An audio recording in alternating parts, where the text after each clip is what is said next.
una banda amiga que me aguanta el corazón, que siempre... Estamos en este espacio de Economía sin Manual, como siempre aquí en la Banda Cambiaria, y en este caso vamos a hablar de la Argentina.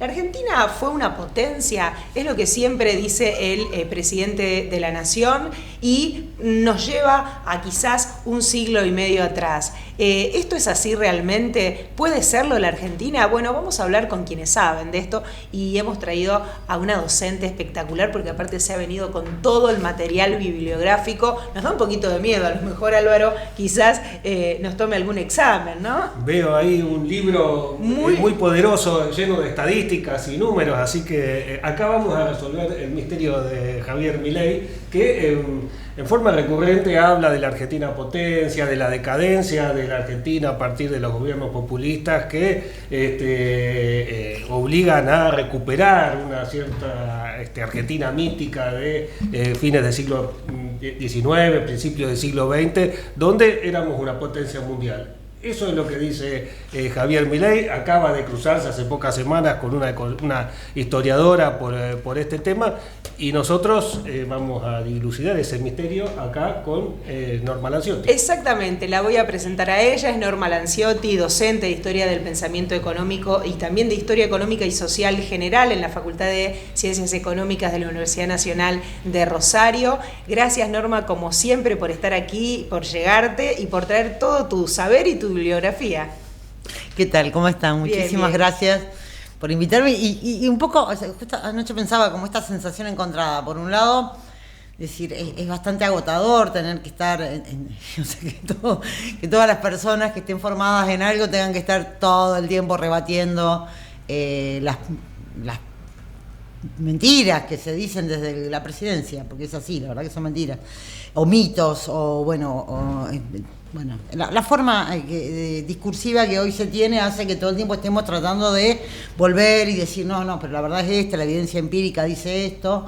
Pero por otra parte está bueno porque en realidad trae al uno los temas clásicos de la historiografía económica argentina, que es esto, cuándo Argentina creció económicamente, cuándo dejó de crecer. Bueno, y esta idea de la potencia, ¿no? Que es muy loca, pero tiene un origen, y el origen es, quizás, en principio es cierto que en el periodo que lo que uno llama la primera globalización, Argentina crecía a tasas elevadas, pero eso tiene una explicación que no la asocia a la idea de potencia. Eso, ¿qué es ser potencia? Vamos a arrancar por ahí, ¿no? Claro, ¿qué es ser potencia? Porque lo que pasa es que me viene a la cabeza una anécdota que creo que probablemente desde ahí venga esta idea loca de que éramos potencia. En 1936, Roosevelt visita la Argentina, se encuentra con Justo, que era el presidente en ese momento. Roosevelt viene en el marco de la política del buen vecino para tratar de fomentar en América Latina algo, o sea, que Estados Unidos se convierta como en el árbitro de los conflictos interregionales. Y de hecho tenía que ver con la guerra del Chaco, que entre paréntesis hay una muestra sobre esa guerra muy linda en el Museo Histórico Provincial. Y venía como a intervenir en este conflicto y hizo una visita a la Argentina. En ese momento se dice que Roosevelt le dijo a Justo que Argentina estaba destinada a ser una potencia. Pero en realidad no hay ninguna evidencia empírica de eso. Entonces, pero hay un mito construido en torno a eso. Hay un mito construido.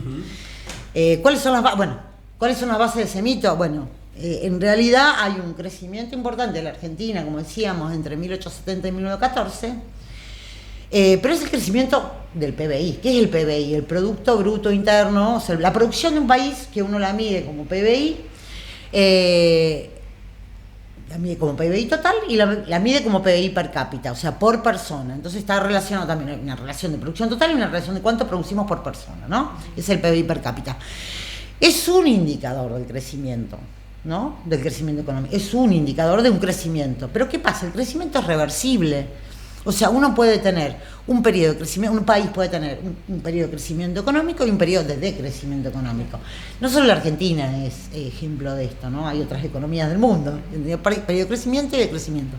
Para ser una potencia necesitas algo un poquito más consistente, que crecer durante un periodo. Ese sería el primer punto, ¿sí? O sea, necesitas, además de crecimiento, algo más asociado con una idea de desarrollo económico.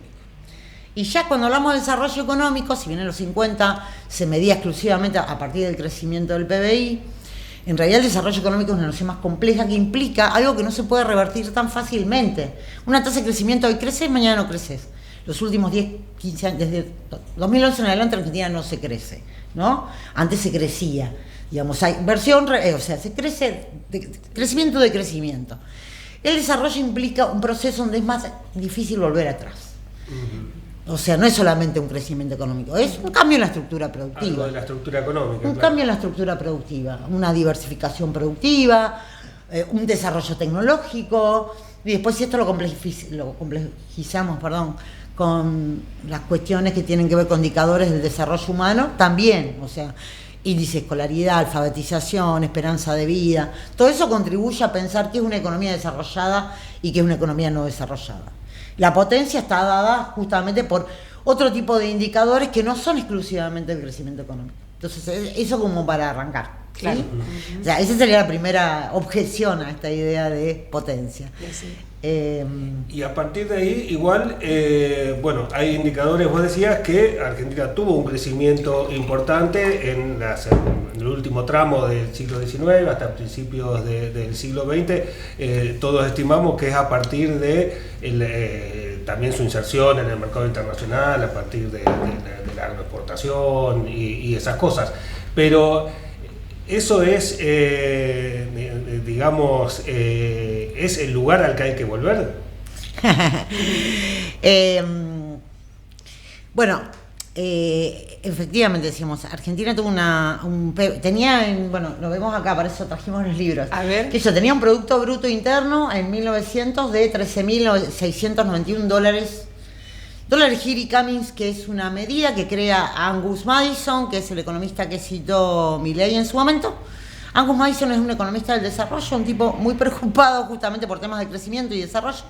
Y lo que hizo en los años 90 fue construir una base de datos de un montón de indicadores sobre economías de todo el mundo. Y la verdad que es una base que después muy valiosa, que después sigue utilizando con correcciones, o sea, de hecho acá los economistas locales, tanto Cortés Conde como Ferreres, hicieron nuevas estimaciones del Producto Bruto Interno, pero básicamente esa fue la base de que se pudiera hacer justamente una historia económica comparada entre los países del mundo. Hasta ese momento no existía esa posibilidad. El Gini Cummings consiste en construir como una especie de canasta de precios común que pueda hacer a todos los países, digamos, ponderar distintos bienes en una canasta. Podríamos decir una canasta, es un grupo de bienes que pueden ser representativos de una economía, que homogeneice todas las economías, estimar un precio y a partir de eso, y son dólares a 1990, o sea, con esto se corrige, digamos, el tipo de movimiento inflacionario y deflacionario de las distintas monedas. Entonces él construye esto en los 90, lo reactivan en los 2000. Lo que dice esta base de datos es que, efectivamente Argentina en el 1900, que es cuando está el primer dato, tenía una producción total de 13.691 dólares.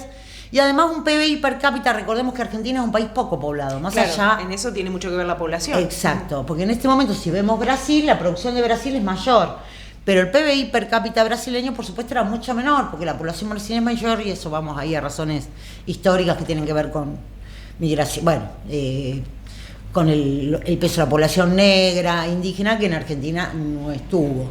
Entonces Argentina en general se caracteriza por esto, por demográficamente ser un país de población media-baja. Entonces el PBI per cápita, por cierto, era alto. Pero si lo vemos en comparación con otros países de la región, lo que vemos es que, por ejemplo, Uruguay tenía un PBI per cápita muy similar al de Argentina, un poquito más bajo, pero muy similar. Y a los uruguayos no se le ocurre decir que yo era una potencia en 1900. No dicen eso. ¿Qué quiere decir esto? Que justamente en ese momento Argentina entra en la División Internacional del Trabajo, a partir de 1870, sobre todo en 1880, comercializando cereales, carnes. Y esta entrada se hace muy rápidamente, poniendo, sabemos, en juego tierras que hasta entonces eran inexploradas, pero sobre todo con capital británico. La abundancia de capital británico, de hecho, en muy poquito tiempo nos llevó a una crisis, que es la de 1890, que es una crisis exclusivamente anglo-argentina, y tiene que ver con la entrada de capitales europeos y particularmente británicos en 6 años ¿Para qué? Bueno, para inversión directa, ferrocarriles, infraestructura, pero también para inversión indirecta o en préstitos, o sea, el Estado nacional, provincial, se endeudó en ese momento, el gobierno de Juárez Celman, que después, bueno, por eso la revolución del 90 y la crisis del 90 se endeudó con bancos y financieras británicas, para también construir obras, bueno, o sea, parte de este Estado lo que hacía con eso, bueno, era justamente construir obras a lo largo y a lo ancho de la Argentina. Entonces vos tenés una entrada de capitales, una puesta en trabajo de tierras para la exportación y, por supuesto, el tercer factor, que es la migración internacional y todo lo que tiene que ver con nuestra historia conocida de migración europea, sobre todo el sur, español e italiano. Entonces, en un tiempo muy breve, aceleradamente, una economía que estaba poco integrada al exterior, recibe esto y, por supuesto, que crece rápidamente. O sea, en economía cuando se parte de base cero, todo crecimiento es elevado. El tema es medir el crecimiento después de esa base cero.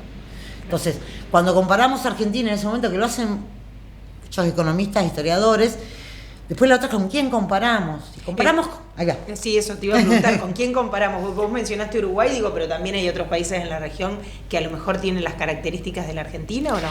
Claro, justamente por eso es Uruguay, porque son los dos países que crecen en ese periodo bastante aceleradamente, porque crecen a partir del mismo tipo de exportación. Chile también. Chile tiene un PBI per cápita muy similar al de Argentina en ese momento, ¿no? Y tampoco dicen que eran potencias, muy similar. Después, bueno, ahí tenemos un crecimiento del PBI que está vinculado con esto que preguntaba Álvaro, o sea, ¿qué tipo de economía? Una economía exportadora, abierta, básicamente productora de primarios, pero ya en la Primera Guerra ahí hay un cimbronazo, porque este tipo de economías tan abiertas son muy sensibles a los shocks externos, ¿no? Entonces ahí tenemos un primer cimbronazo que hace que incluso desde la Argentina se empiece a pensar si no había que diversificar la economía. Bueno, uno de los cultores de este pensamiento va a ser Alejandro Bunge, del cual alguna vez se ha hablado en este espacio, ¿no? Creo que Fernando estuvo hablando de Bunge. Bunge en los 20 se preguntaba, pero ¿no será necesario diversificar la estructura productiva para no depender solamente de la exportación? Este es un debate que ya nace ahí. Ya nace ahí y va a continuar, por supuesto, hasta hoy. Claro. Estamos prácticamente discutiendo lo mismo que hace un siglo atrás, lo cual es un poquito triste.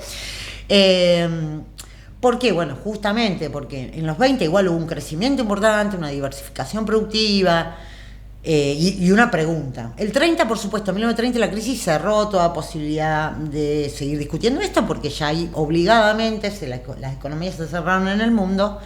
Y hay un crecimiento económico más leve en los 30, pero Argentina es una de las primeras economías que se recuperan en el 34 rápidamente, justamente a partir de su sector industrial. O sea, lo que empieza a crecer mucho a partir de los 30 es la industria, antes de Perón. La industria crece mucho en los 20, crece mucho en los 30, y por supuesto cuando viene el peronismo va a haber una política de Estado, sobre todo desde 1943 con el golpe militar, ya orientada a la industrialización. Entonces van a cambiar las bases del crecimiento. Pero si uno ve la evolución del PBI a lo largo de la historia, yo tengo acá, me traje algunos datos para no perderme, ve que entre el 75 y el 13 el PBI creció a una tasa del 3,3%. 1875 y 1900. Claro, es una tasa de crecimiento elevada, más del 2 se considera elevada, es una tasa alta. Cuando vemos entre el 14 y el 29, 3,5%. Y después cuando vemos 29-41, sobre todo por la década del 30, ahí baja un poco, pero es 1,8, la tasa es elevada, es una tasa elevada, es casi un 2. 41-75, la tasa es 3,3. A ver, ¿qué diferencia hay entre un 3,3? O sea, entre el 41 y el 75, que es el periodo que es demonizado por la historiografía liberal. Se creció casi lo mismo. Se creció casi a una tasa bastante similar a la del primer periodo. La diferencia son los ciclos stop and go, que quiere decir, bueno, esto es un tema, o sea, ya fue una tasa de crecimiento promedio elevada, pero con muchas caídas y subidas producto de las crisis de divisas recurrentes, porque la base del crecimiento empezó a ser no solo la agropecuaria, sino la industrial, ¿no? Pero hubo una tasa de crecimiento. Entonces, cuando uno va a ver las estadísticas,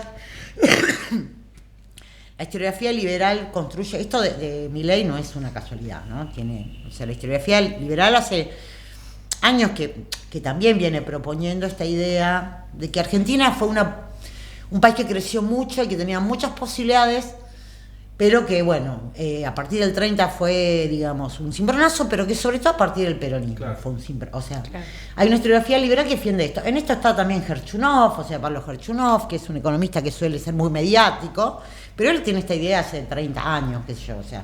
Entonces, bueno, el cultor más representativo de esta idea es Cortés Conde, ¿no? Que también hizo las estimaciones del PBI.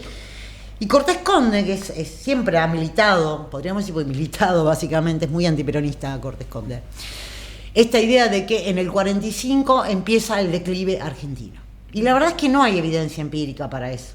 Sí, por supuesto, entre el 49 y el 51 una crisis ahí, hubo una caída del PBI, por supuesto que la hubo. Pero no es un momento que uno pueda ver en las mismas curvas que tenemos, bueno, creo que en las mismas curvas que uno ve de crecimiento del PBI, no se ve una caída, se ve un crecimiento en los dos periodos que marcamos, o sea, 1875, 1914, 1929, 1941, 42, 1974. Ahí cuando vos, te corto un segundito, pero sobre esta misma idea, entre 1875 y 1913 que vos mencionás, imagino que el dato que das también es promedio, debe haber habido picos o no como el que le atribuyen en la época del peronismo, digo. Sí, pero es un crecimiento donde no tenemos ciclos de Stop-and-Go. ¿Por qué? Porque el crecimiento es de base agropecuaria. Claro que después de 1890 hubo una caída, porque hubo una crisis financiera y económica bastante brutal, que de hecho nos cortó el crédito externo, hasta 1900 no se recupera el crédito externo.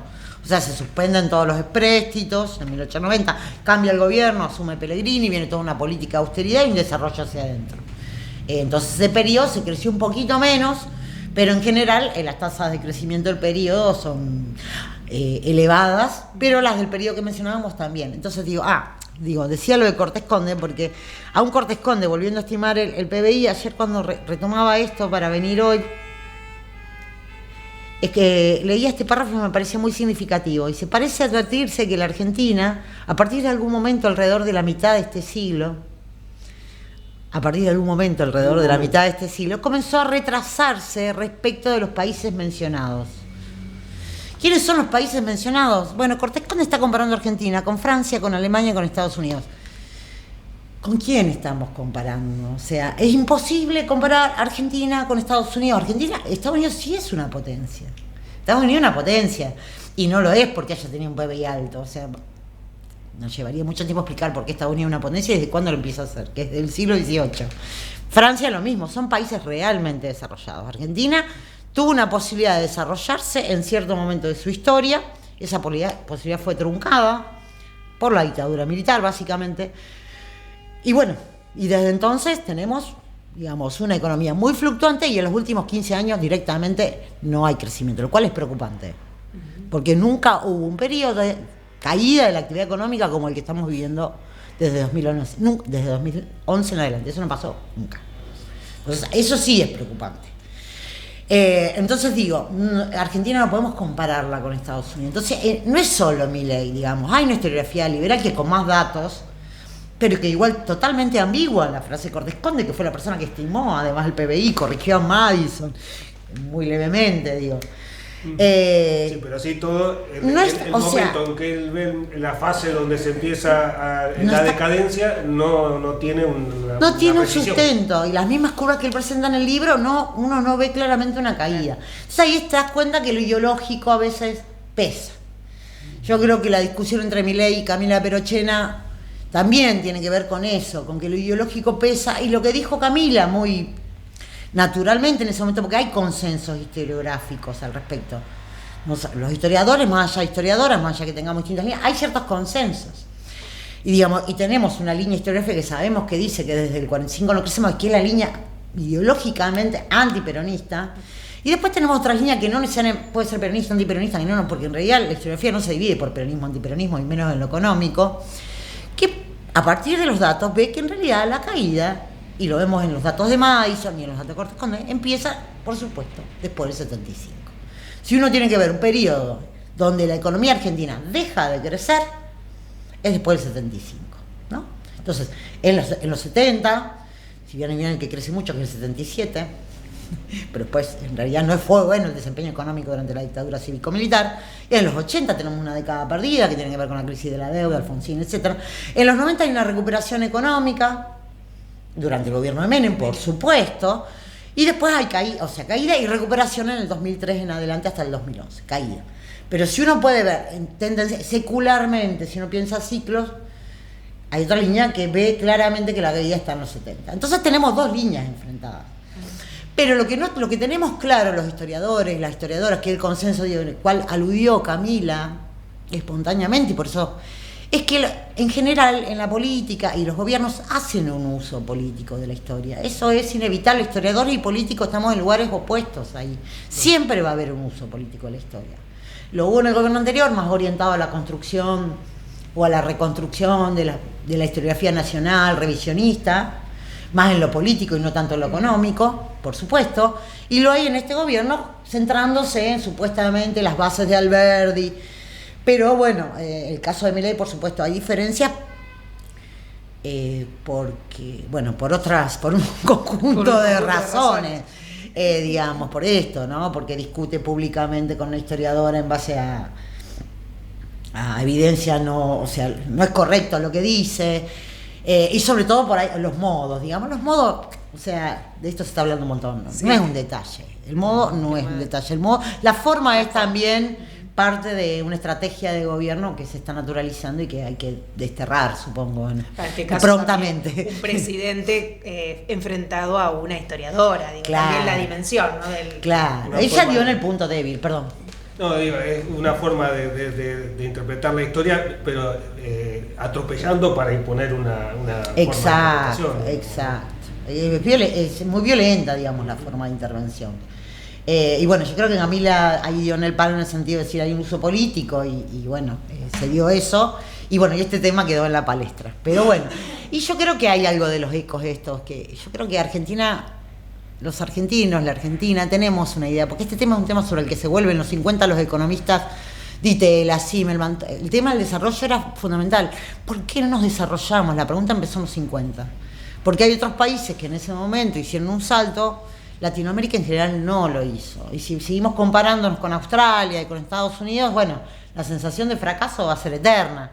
En realidad la comparación tiene que ser con otros países, de los cuales, bueno, Brasil, el crecimiento de Brasil fue importante después de la segunda posguerra. Hasta antes de la segunda posguerra, Brasil tenía un desarrollo muchísimo inferior. La Argentina realmente tenía, a partir de esta. Pero el mundo va cambiando, las condiciones van cambiando, digamos.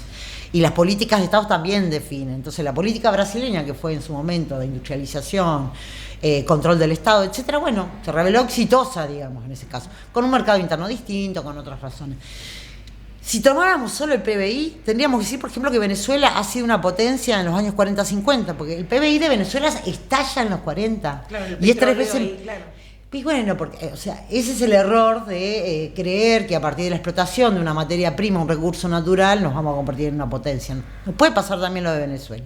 Digo, hay muchas opciones, pero la comparación con Australia, Nueva Zelanda, Francia, bueno, es una comparación que desde los historiadores económicos, historiadoras económicas, siempre es cerrada. ¿Con quién comparamos? La historia es historia comparada, la historia económica es más aún comparada, pero ¿con quién comparamos? Álvaro, una última pregunta, ya nos está corriendo el tiempo para Norma, pero no te queremos desaprovechar. No, te quería decir que me llamó la atención cuando vos hablás, por ejemplo, del periodo en el que Milei tiene su paraíso perdido. Hay una crisis que es muy importante, vos mencionabas la crisis de 1890, y parece que, bueno, hay cosas que desaparecen de la interpretación, ¿no? Eso fue una crisis de alcance mundial. Sí, y aparte, bueno, esto que decíamos, una crisis anglo-argentina, ahí no hay factores externos que expliquen esa crisis. Es muy interesante esa crisis, porque es una crisis que generalmente no es muy, o sea, es un poquito olvidada, la conocemos los especialistas nada más. Pero es una crisis que, bueno, justamente es una crisis que tiene que ver, que en realidad es financiera. Es una crisis, o sea, se la asocia con la casa Baring, pero y tiene que ver justamente con una entrada de capitales británicos, el exceso de préstamos. Y bueno, y las políticas en ese momento, bueno, como es un periodo que yo he trabajado bastante, conozco las fuentes, y entonces el mandato de los bancos británicos era: no le presten a gente que parece insolvente. Con gente que parece insolvente, serían los grandes terratenientes bonaerenses, básicamente. Casey, el caso más fácil, el caso más conocido es el de Casey, que es el que hace quebrar a Baring. El de Venado Tuerto. Sí, no sabía que era de Venado Tuerto. Casey. El fundador, digamos. Mirá, no sabía eso. Casey era un gran propietario de tierras y él contrata un préstamo con la Casa Baring, que era muy dispendiosa en sus préstamos, que no tenía la política más conservadora del Banco de Londres. Y bueno, y su principal era, en realidad en ese momento había un auge de cédulas hipotecarias, un sistema de especulación bastante sencillo que hacía que los terrenos se valorizaran por demás. Bueno, cuando en algún momento eso dejó de pasar, la burbuja inmobiliaria hipotecaria cayó. Claro. Y toda esa ficción de felicidad y alegría, acá en Rosario Canals fue digamos, el descabezado más ilustre por esa crisis. Antes era un prohombre, después en 1890 fue un fantasma y después directamente se suicida, justamente por quebrar en la crisis. Es como esa Argentina, ¿no? Que es, por eso digo, es muy maravilloso, es muy parecido a lo que está pasando ahora, donde se cree que todo está re bien y que vamos para... Y no, eso terminó con la crisis. Lo cierto es que igual hubo una gestión posterior a nivel nacional de la crisis bastante acertada. Después de las crisis, si hay un componente dirigente que puede armar un plan, las cosas pueden llegar a mejorar. Esa es nuestra pregunta ahora. Exacto, bueno, mucha similitud, un dato que el presidente se olvida, ¿no? Una crisis financiera, cuando rememora esta historia se olvida de mencionarla, digo, es un dato también. En medio de su paraíso perdido. En medio de su paraíso, exactamente. Norma, por supuesto, muchísimas gracias, como siempre. Norma Lanciotti, docente de Historia del Pensamiento Económico e Historia Económica y Social General en la Facultad de Ciencias Económicas y Exactas de la Universidad Nacional de Rosario, como siempre, en este espacio de Economía sin Manual. Un gusto tenerte como siempre, a vos, a todo el equipo, para ayudarnos a repasar la historia. Hasta la próxima. Gracias, hasta la próxima. Hasta la próxima a todos también, nuestros oyentes, nuestros televidentes del streaming. Aquí seguimos en la banda cambiaria, en este espacio de Economía sin Manual, un capítulo más. Tengo una banda amiga que me aguanta el corazón, que siempre está